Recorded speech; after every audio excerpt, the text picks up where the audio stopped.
Сметките за струја ќе останат исти и по март 2019 година, кога домаќинствата сами ќе излезат на слободниот пазар, упорно уверува владата и покрај стравувањата на граѓаните и стручната јавност. Стотици илјади домаќинства не знаат како самите да купуваат струја, па ако не изберат навреме, ќе ги снабдува така наречениот универзален снабдувач. Токму тендерот за оваа компанија владата го распиша денеска и ќе трае до 3 декември.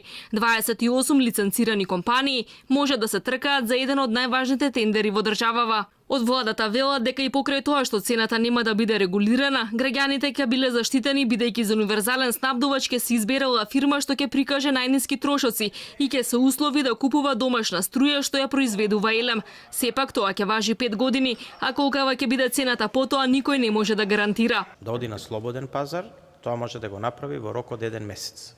Прашањето што вие го поставивте, значи за преминување од еден на друг снабдувач, тоа е и за компаниите, истото важи, да, може да го направат согласно правилата за снабдување. Не ме фаќајте за збор, мислам дека е со најава од месец дена или 45 дена, не сум точно сигурен, го пишува во правилата за снабдување. Единствено, значи, треба да си ги подмири сметките према претходниот. Граѓаните ќе купуваат струја на слични принципи како што функционира мобилната телефонија.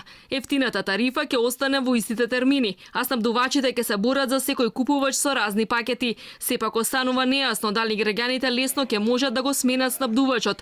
Од владата велат дека договорите ќе се склучуваат на различни периоди, но и дека граѓаните ќе треба навреме да ги информираат компаниите дека не сакаат повеќе да ги снабдуваат со струја. За да ги заштитиме граѓаните од овој ценовен шок и да не се случи, значи, качување на цената на електричната енергија рапидно и понатаму Елем доминантно ќе ја дава електричната енергија преку универзалниот снабдувач за домаќинствата. Тоа е предвидено да трае секоја година да се намалува по 10% и да последната 2025 година 30% од производството на Елем биде наменето за домаќинствата. Освен домаќинствата и микро и малите предпријатија како фризерници, бакалници, дуќани и слично, ќе треба самите да купуваат струја на слободниот пазар.